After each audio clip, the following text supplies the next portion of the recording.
8 วิธีพูดภาษาญี่ปุ่นให้ได้ภายใน 3 เดือนนะครับสวัสดีครับผมฮาร์ดี้หนุ่มใต้แดนปลาดิบ8 วิธีในการพูดภาษาญี่ปุ่นให้ได้ใน 3 เดือนซึ่ง8 วิธีเหล่านี้ผมเรียงเป็นสเต็ปเพื่อให้ทุกคนง่ายในการทำเป็นทีละขั้นตอนนะครับแล้วก็มันเป็นประสบการณ์ที่ผมใช้มาทั้งตอนที่ฝึกภาษาอังกฤษแล้วก็เอาเทคนิคนี้มาใช้กับการฝึกภาษาญี่ปุ่นซึ่งทำให้ผมสามารถพูดภาษาญี่ปุ่นได้ตั้งแต่เดือนแรกที่ผมหัดฝึกเลยแต่ที่บอกว่า3 เดือนนี้เผื่อบางคนอาจจะงานยุ่งหรือว่าอะไรความเข้มข้นในการฝึกฝนมันอาจจะไม่เท่ากันนะครับแต่อย่างขั้นต่ำแล้ว3 เดือนนี้ถ้าใช้วิธีนี้จะสามารถพูดภาษาญี่ปุ่นได้นะครับผมเราไปเริ่มกันในข้อที่1เลยนะครับเราต้องหาแรงกระตุ้นสร้างแรงบันดาลใจในการฝึกภาษาญี่ปุ่นนะครับถ้าไม่มีนะครับก็ให้สร้างมันโดยหาจากสิ่งที่คุณต้องการสิ่งที่คุณอยากได้เช่นคุณอยากใช้ภาษาญี่ปุ่นเนี่ยในการทำงานคุณก็ต้องจินตนาการว่าถ้าเกิดว่าคุณมีความต้องการอย่างมากที่จะเอาภาษาญี่ปุ่นนี้ไปใช้เพื่อสมัครงานเพื่อที่จะให้ได้เงินเดือนเท่านั้นเท่านี้เพราะว่ามันเป็นความฝันของคุณก็ว่าไปแต่สำหรับผมนะครับผมเคยสร้างแรงบันดาลใจโดยใช้การทำงานแรงบันดาลใจกับการสำหรับจีบสาวนะครับแต่สำหรับตัวผมนะครับแรงบันดาลใจในการใช้ผมใช้แรงกระตุ้นว่าอยากจะเอาไปพูดสาวญี่ปุ่นอยากจะมีเพื่อนเป็นคนญี่ปุ่นอยากมีแฟนเป็นคนญี่ปุ่นของผมเนี่ยแรงบันดาลใจตัวนี้มันเป็นแรงกระตุ้นที่ดีมากสำหรับผมเลยนะครับสำหรับทุกคนอาจจะมีแรงบันดาลใจที่จะดึงดูดแรงในแต่ละเป้าหมายอาจจะต่างกันนะครับอันนี้ทุกคนต้องลองไปหาดูนะครับไม่ว่าจะเป็นเพื่อจีบสาวเพื่อทำงานเพื่อไปใช้ชีวิตญี่ปุ่นเพื่ออะไรตรงนี้ทุกคนลองไปหากันดูนะครับว่าทุกคนชอบสุดๆรักสุดๆแบบอยากได้จริงๆโดยใช้ภาษาญี่ปุ่นเนี่ยในการพูดเนี่ยเพื่อสิ่งนี้ลองไปหาดูนะครับข้อที่2นะครับก็คือหาหนังสือญี่ปุ่นหาหนังสือภาษาญี่ปุ่นเบื้องต้นดีๆมาอ่านสักเล่มนะครับแต่ถ้าคุณไม่รู้ว่าหนังสือเล่มไหนเหมาะกับคุณหนังสือสอนภาษาญี่ปุ่นเล่มไหนดีกับคุณก็อย่าลืมกด Subscribe ในช่อง YouTube Channel ของผมแล้วก็กดติดตามในเพจ Facebookแฟนเพจหนุ่มใต้แดนปลาดิบนะครับแค่เซิร์ชคำนี้ก็จะขึ้นมาเลยนะครับเพราะผมจะทำคลิปสอนภาษาญี่ปุ่นเท่ๆที่วัยรุ่นหนุ่มสาวญี่ปุ่นเขามักจะใช้กันนะครับแต่ผมต้องรู้ก่อนว่ามีคนสนใจมากแค่ไหนซึ่งถ้ามีคนสนใจมากผมก็จะเร่งทำคลิปสอนภาษาญี่ปุ่นเบื้องต้นเท่ๆที่วัยรุ่นญี่ปุ่นมักจะใช้กันได้เร็วขึ้นนะครับโดยทุกคนแค่พิมพ์2ในคอมเมนต์เพื่อแสดงความตั้งใจว่าอยากเรียนภาษาญี่ปุ่นเท่ๆที่พวกวัยรุ่นก็ชอบใช้กันนะครับอย่าลืมนะครับคอมเมนต์มาด้วยนะครับข้อ3นะครับก็คือให้พยายามจำเป็นรูปประโยคก่อนนะครับรูปประโยคและก็ให้จำหลายๆเหตุการณ์ด้วยนะครับจำหลายๆเหตุการณ์และให้เสริมด้วยคำศัพท์นะครับและให้จำเป็นรูปประโยคนะครับเพราะว่าเวลาใช้เนี่ยมันจะง่ายกว่าเรามาจำทีละเป็นคำศัพท์โดดๆนะครับเวลาเอามาเรียงเนี่ยมันจะไม่ลงล็อกอีกนะครับเพราะฉะนั้นเราจำเป็นจะต้องจำเป็นประโยคมาเลยนะครับในสถานการณ์นั้นๆเพราะว่าภาษาญี่ปุ่นค่อนข้างจะฟิกค่อนข้างจะกำหนดโจทย์จงแต่ละสถานการณ์นั้นๆค่อนข้างเยอะนะครับแตกต่างจากภาษาอังกฤษค่อนข้างเยอะนะครับเพราะว่าภาษาอังกฤษเนี่ยบางครั้งเนี่ยเราสามารถเอารูปแบบการสร้างประโยคของไทยเนี่ยของภาษาไทยเนี่ย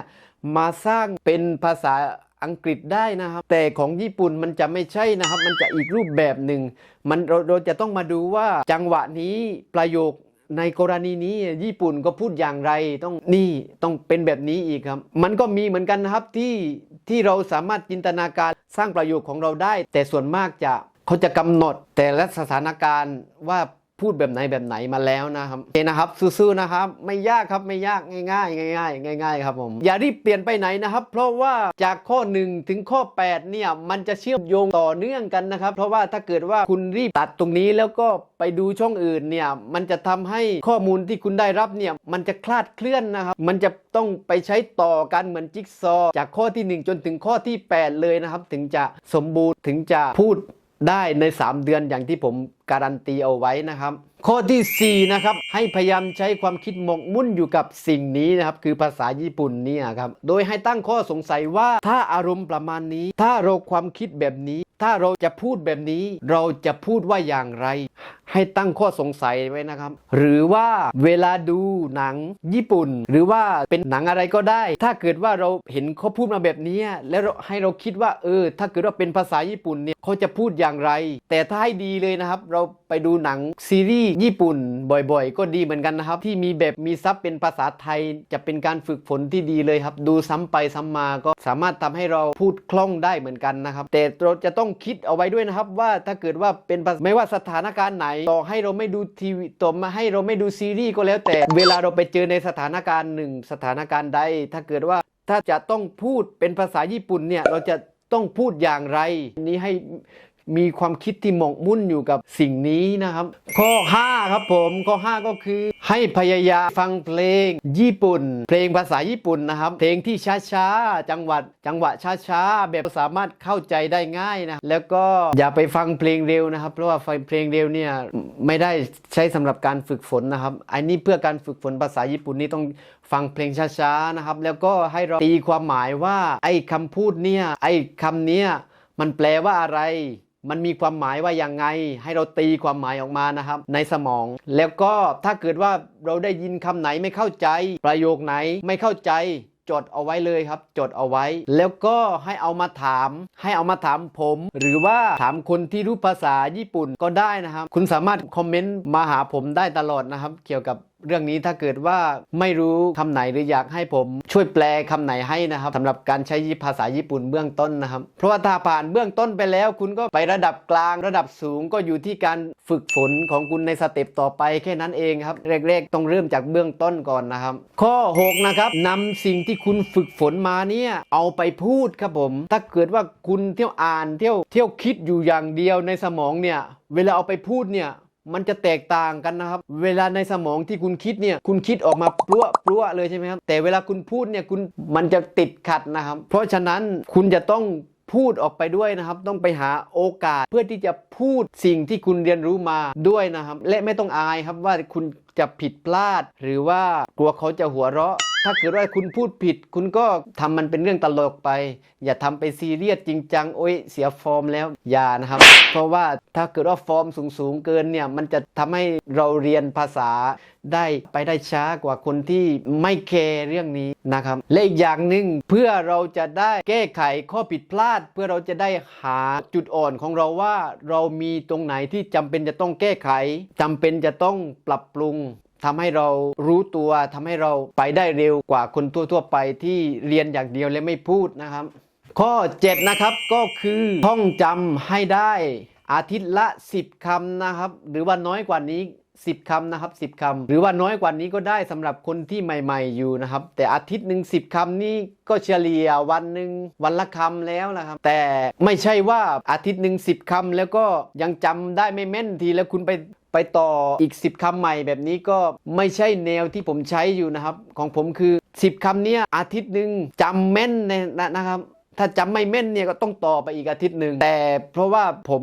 ไม่อยากให้มันยืดระยะเวลาขนาดนั้นผมก็จะพยายามทำให้ได้อาทิตย์ละ10คำโดยวิธีการเหล่านี้นะครับนั่นก็คือทบทวนคำหรือประโยคเหล่านี้ทุกๆ30นาทีและทุกๆ3ชั่วโมงว่าสิ่งที่เราท่องจำมาวันนี้เราจำได้ไหมก็คือสมมุติว่าคุณท่องเป็นภาษาญี่ปุ่นใช่ไหมครับคุณท่องเป็นภาษาญี่ปุ่นแล้วคุณปิดเอาไว้แล้วตรงนี้อันนี้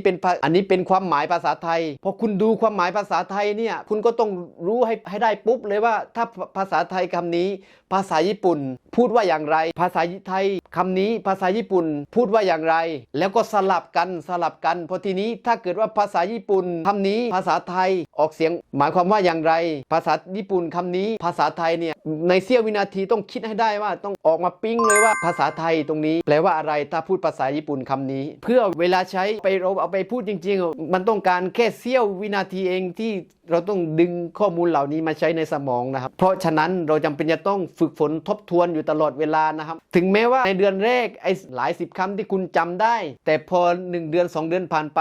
คุณอาจจะลืมคุณก็อย่าลืมกลับมาทบทวนอีกนะครับลองนึกดูนะครับว่าสมมุติว่าไอ้คำว่าต้นไม้ไอ้คำว่าคิดถึงหลงรัก ภาษาญี่ปุ่นเขาว่ายังไงแล้ว สมมุติว่าตอนแรกที่คุณจำได้แล้วแต่นานไปคุณจำไม่ได้คุณลองนึกดูซิเป็นคำนี้ภาษาไทยพูดว่าอย่างนี้ แล้วถ้าเป็นคำนี้ภาษาไทยพูดว่าอย่างไรต้องดูนะครับว่าคุณจำคำไหนได้บ้างและลืมคำไหนไปบ้างต้องทบทวนอยู่ตลอดเวลานะครับและนอกจากนั้นทุกๆเช้าและก่อนนอนคุณจะต้องทบทวนว่าคุณจำได้แม่นแล้วทุกเช้าและก่อนนอนก็ต้องท่องจำ10 คำนี้แล้วก็นอนนะครับแล้วก็ส่วนวิธีจำอีกอย่างหนึ่งก็คือให้เราความพ้องเสียงคล้ายๆกับภาษาไทยเนี่ยอย่างเช่นศัตรูไซก็คือถ้ามันเป็นยาปราบศัตรูพืชมันมีคำที่คล้ายกับภาษาไทยอยู่ก็คือศัตรู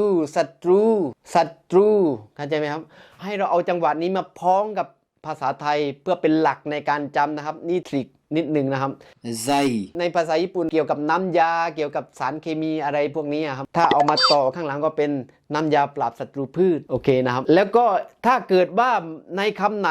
ไม่มีเสียงที่พ้องกับภาษาไทยหรือไม่มีส่วนคล้ายเราคิดหน้าคิดหลังแล้วไม่มีตรงไหนจับจุดได้เลยว่ามีตำแหน่งที่คล้ายกับภาษาไทยก็ให้เราจินตนาการถึงความรู้สึกนั้นต้องสร้างจินตนาการถึงความรู้สึกนั้นว่าถ้าออกเสียงนี้ต้องเป็นความหมายของสิ่งนี้ก็ให้ใช้จินตนาการเพื่อมารวมภาษาไทยภาษาญี่ปุ่นให้เข้ากันครับอันนี้อาจจะยากสักนิดหน่อยแต่ถ้าฝึกไปเรื่อยๆก็จะทำได้ครับผมโอเคนะครับแล้วก็ข้อ 8 ก็คือใช้ Google แปลประโยคสั้นๆที่เราอยากรู้นะครับแนะนำว่าเราควรเข้าใจภาษาญี่ปุ่นในระดับหนึ่งก่อนนะครับก่อนที่จะใช้ Google Translate เพราะว่าบางครั้ง Google แปลผิด Google แปลออกมาคำที่เขาไม่ค่อยใช้ก็มีเหมือนกันนะครับแล้วก็แปลผิดไวยากรณ์ก็มีนะครับแต่ถ้าเกิดว่าเรารู้โครงสร้างการพูดภาษาญี่ปุ่นเราก็จะเอา Google มันแปลเนี่ยก็เอามาแก้แค่จุด2จุดแค่นั้นก็สมบูรณ์แบบแล้วครับโอเคเข้าใจนะครับเพราะถ้าเกิดว่าคุณใช้ Google แบบสบายใจแบบไม่ระวังคิดว่า Google มันถูก 100% เนี่ยมันก็อาจจะทำให้คุณพูดผิดพลาดโดยไม่ได้ตั้งใจนะครับแต่นอกจากนี้แล้วตัวช่วยสำหรับการพูดภาษาญี่ปุ่นเนี่ยของผมจะมีเยอะกว่านี้อีกนะครับแต่เดี๋ยวคลิปนี้มันจะยาวเกินไปขอผมเก็บเอาไว้ไปบอกตอนที่สอนภาษาญี่ปุ่นเบื้องต้นเลยก็แล้วกันนะครับผมจะใส่ทิปเหล่านี้ให้ไปในตอนที่ผมสอนภาษาญี่ปุ่นเบื้องต้นนะครับและถ้าใครคิดว่าคลิปนี้ดีเป็นประโยชน์กรุณาคอมเมนต์1นะครับในคอมเมนต์ด้านล่างเลยนะครับหรือว่าแชร์ให้กับคนที่คุณรักนะครับและถ้าใครอยากให้ผมสอนภาษาญี่ปุ่นที่วัยรุ่นส่วนมากมักจะใช้หนุ่มสาวส่วนมากเขาพูดกันกรุณาคอมเมนต์2นะครับในคอมเมนต์ด้านล่างนี้เลยนะครับและเจอกันคลิปหน้านะครับหนุ่มใต้แดนประดิษฐ์